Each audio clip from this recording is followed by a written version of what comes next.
feeling. Me and Mac chillin', champagne spilling with some bitches from New Zealand.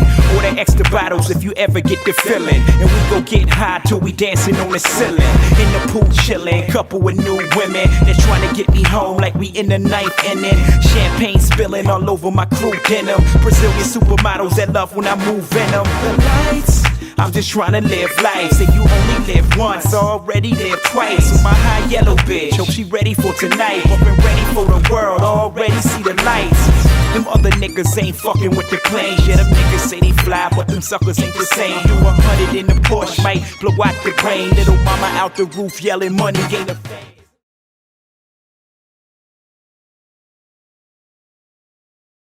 From anyone else in this documentary, you're basically stating that there was a part where it was complete silence. Silence. Pat got to rap. You know, a lot of people leave that part out. He got to rap.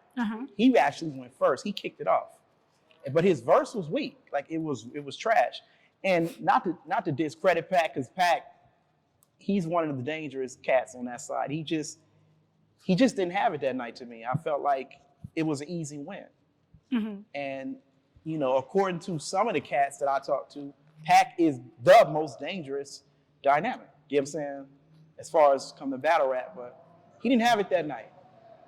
He didn't have it. And I felt in my heart that he knew he didn't have it, and we was about to get in that ass. And you think that that's what kicked everything off? I think that's what kicked the physical part of it. Let me be clear. I do. I really feel like that's what kicked it off. Okay. So after that, you said that you guys let bygones be bygones. So was there any interaction after that point in regards to on wax, in regards to shows, in regards to any other battles between you and anybody else from Dynamic? Me and Technique battled. We ran into each other and we battled on Locust Block, 21st and Locust, right in front of E Money's house. And me and Tech would battle so much, it was like, it was ridiculous how many times that we would battle. Like when we see each other, it was like, bro, what you doing on my side of the fence? What you doing over here? You know, it's only for kings. You got to go. So we would battle, and he came on my block. That's where we hang out at, and he got it. Okay. They gonna tell you different, because they friends and shit, brothers and shit, but he got that ass handed to him. Okay. So Tech would say something different, or would he say Tech will always say something different. Ain't nobody gonna be like, I lost, you know, he got me. It's too much pride, you know what I'm saying? But he know, put it this way, he jumped in his car and was like, I don't got it today, and just drove off. Okay. So let's switch gears a little bit. Tell me a little bit about the Hip Hop Barbershop from your perspective. The Hip Hop Barbershop was a place that I used to go to get my hair cut. And it used to be talks about who was the dopest, you know what I'm saying? And it was a new crew coming up at that time called the All-Nighters. Don't ask me why they was called the All-Nighters, the dumbest name in the world. But they were called the All-Nighters. And they wanted to challenge me. Like I was the bar for them. It was like, okay, Hit, we gotta knock Hit off. If we knock Hit off, we got the crown. But at that time, I felt like I was unbeatable. You know what I'm saying? I felt like me and Jesus would have probably had a debatable around that time. Like, I felt like I was at the top of battle rap. Like, I would even be amazing myself sometimes with the lyrics that I would be coming with just off the top of the head. And we went to camp, so I had a lot of practice of battling. I had probably 500 battle rappers under my belt at that time and just beating them. And I didn't feel like I could lose. But then there was a guy who owned it named Greg. He was like a big fan of the battle rap scene. And they used to charge people to get in the door. And what I'm just finding out now is the All-Nighters is only 4 rappers. But it would be like 40 rappers lined up to battle like 6 of us. And I was like, dang, the All-Nighters got, like the Wu-Tang, they got a lot of rappers, you know what I'm saying? But come to find out, it's only like 4 of them. It was like at least 6 or 7 different groups that were coming together to battle porno style. And I was like, oh shit, yeah, we must really be making noise then. Okay, so you feel like the All-Nighters just had a bunch of associates and it was only 4? Or was there actual groups that formed the All-Nighters? It's like if you took 7 or 8 groups and put them together to challenge one group. Okay. That's what it was like. You know what I'm saying? Okay. And they didn't have any luck. They tried, you know what I'm saying? But I don't know, we were just a little too dangerous at that time. And we was running the streets at that time. I can't tell you what happened to Dynamic. It's like they disappeared. After our rivalry, they disappeared. I didn't hear them on the battle rap scene no more. From what I'm hearing, they transitioned into stop battle rapping and making music. So it left room for the all-nighters to kind of come in and try to, go for the throne. Okay. So to my knowledge, there was an actual battle that took place between PSC and the All-Nighters. Am I correct about that? Or Yes. just certain members of PSC? Yes. So tell me a little bit about that, because that did happen at the Hip Hop Barbershop, right? Yes. Okay. They wanted to challenge us. They had got into it with a member of ours named Prime. And from what I heard, they beat him, but they like tag teamed him. It was like 4-1, and they were bragging. I don't know, they was calling my phone. I don't know how they got my number. They was calling my phone. They were harassing me to battle. And one day I was out with my girlfriend, and one of the guys came up to me, a guy named Jarrett, white boy, came up to me. He was like, yeah, you hit? And I was like, yeah, I'm hit. He was like, yeah, it's over for you. I'm like, over for me? He was like, yeah, we can do it right now. And I was like, you want to battle right now? He was like, yeah. So my girl's like, nah, you can't just let him battle you. You can't let him, he got to climb ranks to battle you. So we didn't end up battling, but he was talking a bunch of shit. And I remember just really being upset by that. Like, I'm going to find this dude.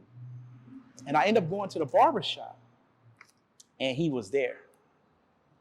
And I just started rapping at him. And he didn't say a word. He just sat in his chair getting his hair cut. I was like, what's up? He didn't say a word. And from that point on, I knew they ain't what they say they are. They might be a little scared. So let's rewind a little bit about that particular story, because from what I understand, Jarrett actually approached you the first time on a date at a bowling alley, correct? Yes. Okay, so are we talking about him approaching you 2 separate times? No, that was the same time at the bowling alley at Java Lanes, yeah. Okay, so how did you feel when he approached you? Like, did you want to get at him right then and there, or did you, take the advice of your girl and let it go? I get approached like that all the time, so it wasn't nothing new. It was just the confidence that he had that to approach me. I feel like he was invading my space. You know what I'm saying? Right. Like usually when people challenge me, I'm in a battle rap, event or something. I felt like I was out with my girl, had nothing to do with battle rap. You know what I'm saying? And he was stalking me almost. Like I felt like, how did you know I would be here? You know what I'm saying? And he was just very confident. It didn't make me mad when he did it. I kind of was like, okay, he trying to go for his. But later on when I thought about it, like, who do you think he is? You know what I'm saying? Like, who the fuck this guy think he is? He can just come up to me and try to challenge me. You know what I'm saying? Like he was gonna be victorious. So I couldn't wait to see him. So when I seen him, it was like, it's over. It was over.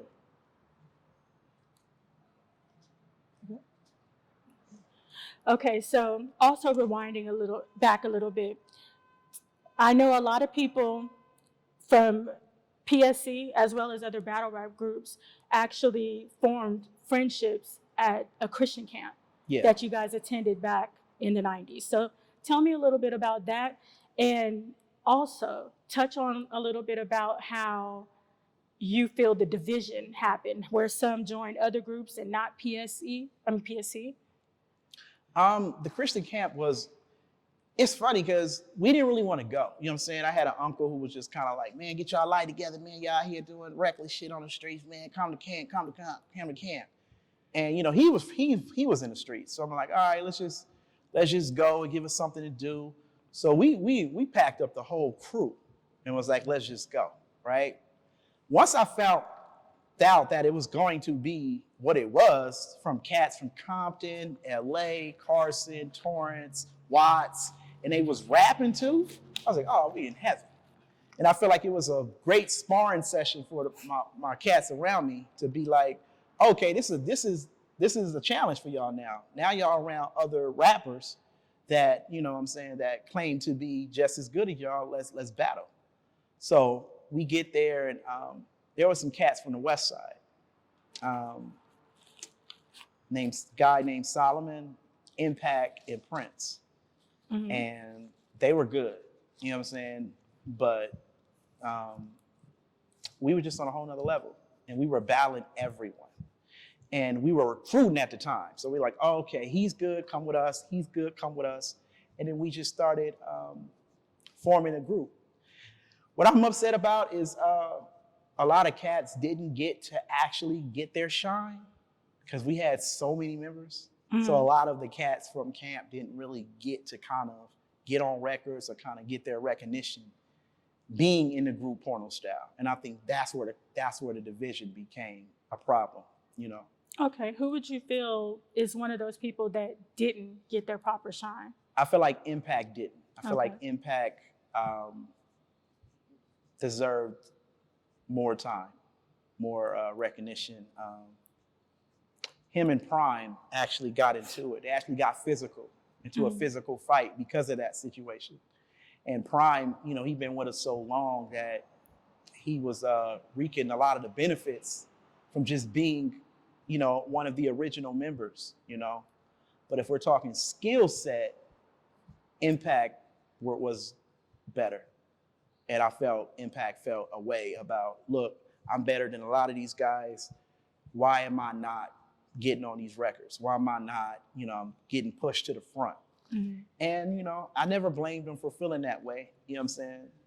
And, you know, to be honest, I think it was a little favoritism because a lot of these other cats has been in the trenches with us. They might not have been the best MCs, but they were in the trenches with us. So it was kind of hard to make that decision on who should be up next. What and who was a part of that decision making? A lot of people blame me for it. They feel like I should have been the one that really made the decision of who should have did what, but always moved as a unit. You know what I'm saying? Mm-hmm. No matter if people looked at me as more of the leader, I felt like it got to be a group decision. You get what I'm saying? Mm-hmm. And however the group decide is how I'm going to move. And that got me in a lot of trouble with a lot of the crew, guys in the crew. You know what I'm saying? But I mean, I was a big boy. I was willing to take it. You know what I'm saying? I understood the politics in it all, and I felt like I had to start kind of, you know, being more assertive on how we go do this rap shit. Okay. I've asked a lot of MCs that's on this documentary who would be a part of their Mount Rushmore. I'm going to ask you a different question. My question to you is that with a young hit in mind, okay, who do you feel that is a part of the Long Beach scene right now that you feel is a close replica of you, reminds you of you?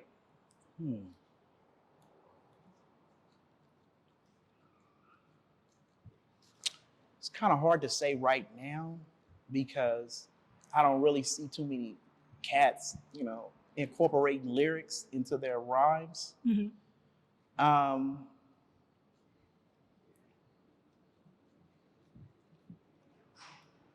That's a good question.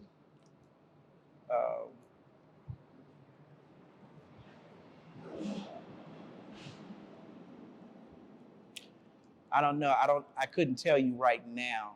I don't think my ears is that to the street right now to tell you who could be close to what we were doing. Mm-hmm. I can tell you that at that time, I felt like Prince was going to take the throne.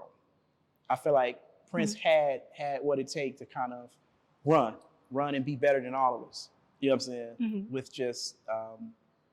With just a little more effort into, you know, songwriting, and that he would have been the one that kind of would have put the city on his back and kind of been able to kind of run with it and make everyone proud in our era. Okay. Tell the viewers a little bit about what you have going on right now, because I know it's certain things musically. You also have certain things in the fashion industry going on. Yeah. So share with us a little bit about that. Right now I'm working on a new brand. Some of y'all might know me from the Fly Society brand, skate, music, fashion brand that we did that had a certain level of success. That was my baby. I got another brand right now. It's called Ruined Minds. It's a fashion brand too. It's a mixture between all of the brands that I've been associated with, from Supra to Ice Cream to BBC to Fly Society. I kind of wanted to make a mixture of all of that into one brand. So I got that going on with my partner Mecca Don and my brand manager Tilly. We are going to start really pushing hard towards fall, and I'm very excited about that. I'm working on some film stuff right now. Finna get ready to do a partnership that's going to be able to put out documentaries, and we're going to do a lot of short films and just get our feet wet in that industry. That's my passion, a lot of screenwriting. And I'm also doing a podcast. We're getting ready to do a Fly Society podcast that's going to be based on skate, music, and fashion. I'm really excited about that too. And man, it's a lot of shit going on right now. Okay. So I'm going to close this interview out with one last question. Yes. And it may ruffle some feathers. Oh, here we go. So there's a particular person that I also asked this same question to. Okay. And your name came up. If you had to pick anyone a part of this documentary to spar with, head to head with right now, you can get in the ring with right now, who would it be? You know what? Perfect. Okay. Perfect is the only cat that I didn't get to battle. And Perfect at that time was the most dangerous to me. You know what I'm saying? A lot of people like Tech, don't get me wrong. Tech, I'll fuck you up if you ever want to rematch. Pac, I don't know where me and Pac is at this time. And I know that would be the typical answer for everybody. Mm-hmm. But Perfect, I think Perfect, he dodged a lot of those bullets. He didn't kind of get his feet wet. You know what I'm saying? I think a lot of these other cats on this doc kind of got their feet wet. I don't think Perfect got his feet wet. And I feel like, for him to be on this documentary, he didn't get to challenge nobody. You hear that, Perfect? You ain't challenged nobody. You know what I'm saying? You got to challenge somebody. I mean, there's a ring. I mean, that's the one person that I would come outside for. All right, but just know I'm upstairs with it. He want that smoke. I'm upstairs, Perfect. Just letting you know. What's the threes coming? What's Mr. Furley? I'm Mr. Furley with it right now. Okay. All right. Well, we go close this out just like that. I definitely appreciate your time. I appreciate you guys. And we go hear what Mr. Perfect got to say about that. He ain't gonna say nothing. Thank you. All right, peace.